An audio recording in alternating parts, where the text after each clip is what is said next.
tous, alors aujourd'hui on se retrouve pour une nouvelle vidéo et c'est la première vidéo de la série Dîner de Noël que j'ai décidé de vous faire cette année. Cette série Dîner de Noël sera composée de 5 bouchées apéritives, d'une entrée, d'un plat et d'un dessert. Pour ces 5 bouchées apéritives, il y aura 2 bouchées poisson, 3 bouchées viande et c'est parti pour les recettes. Et je commence donc ma série... Oh merci la chaudière. Voilà, ça c'est fait. Vous avez tous les ingrédients en barre d'infos et on va commencer par le sapin jambon fromage. Donc je déroule la pâte feuilletée sur laquelle je vais venir poser des tranches de jambon et je vais faire en sorte qu'il y ait le moins d'espace, qu'il n'y ait pas de jambon possible.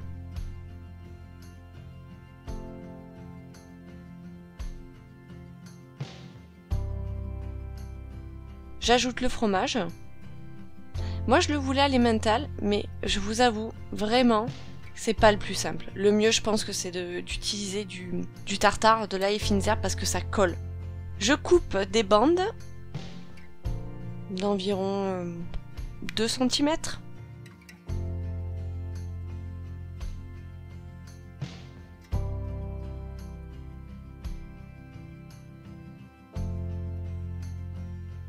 Et je commence à essayer de réaliser les sapins. Je vous avoue que ça n'a pas été le plus facile du tout à réaliser, je pensais que c'était plus simple.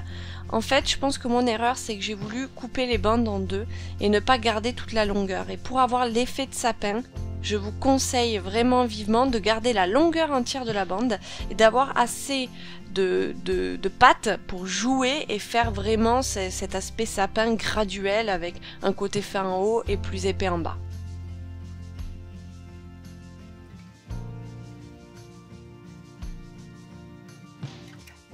Je vous montre du coup l'astuce numéro 2 où j'ai essayé que ça colle. Je pense que le mieux c'est de tartiner la pâte et de mettre le jambon dessus, parce que là le jambon ne collait pas beaucoup.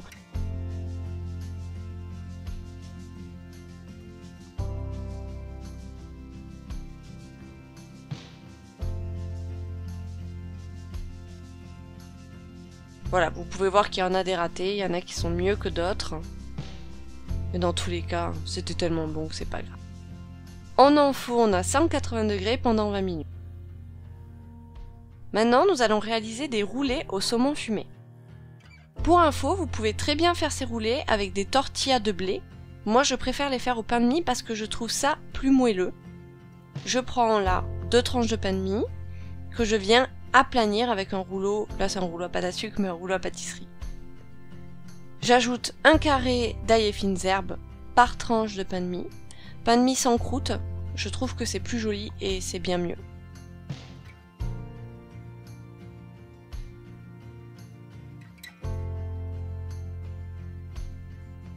Je mets une tranche de saumon en essayant d'avoir le moins d'espace sans saumon possible.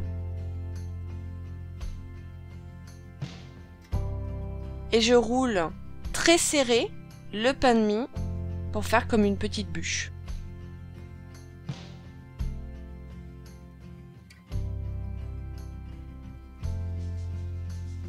Je coupe en deux.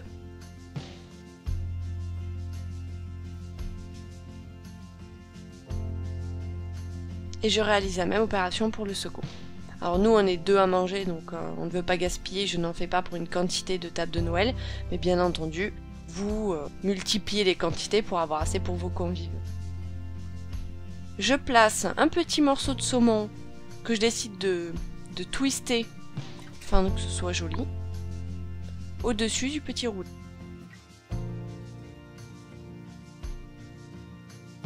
Pour la troisième mise en bouche, j'ai décidé de réaliser un ananas enroulé dans du bacon. Donc j'ai acheté de l'ananas déjà coupé parce que ce n'est pas réellement la saison. Des tranches de lard que je coupe en deux, parce qu'elles étaient quand même assez grandes. C'est très simple, on vient enrouler l'ananas dans la tranche de lard.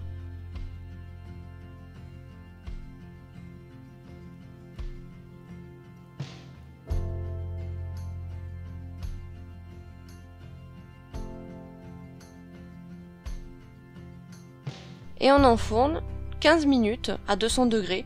En fait, il faut que le bacon soit bien grillé et que ça vous donne envie de le manger. Pour la 4e mise en bouche, on réalise une tartine thon et gambas. Donc le thon est pas seul, on l'agrémente de fromage frais. Donc j'ai pris une petite boîte de thon, du samouré, mais vous pouvez utiliser un fromage équivalent. Et on remue jusqu'à l'obtention d'une préparation homogène. On sale et on poivre, on n'oublie pas. Vu que j'avais du pain de mie pour ne pas gaspiller, je décide de faire des petits toasts en pain de mie, mais vous pouvez acheter des toasts déjà tout faits. Je mets une cuillère à café de thon au samouré.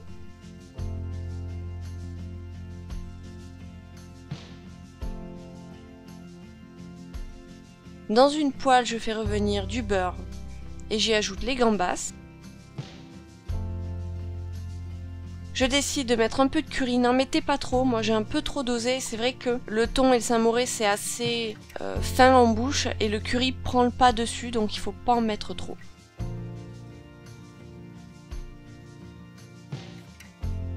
Une fois que les gambas sont cuits, je les dépose sur la tartine de thon au samouré.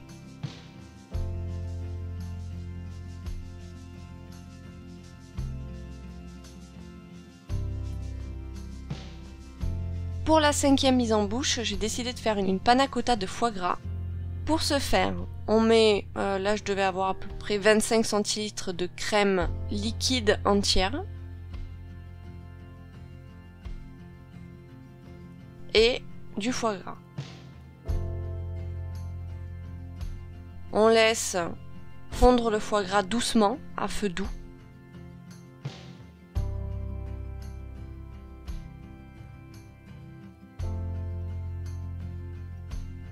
J'ajoute de l'agar-agar dans la préparation, donc un demi-sachet, à peu près 1 gramme.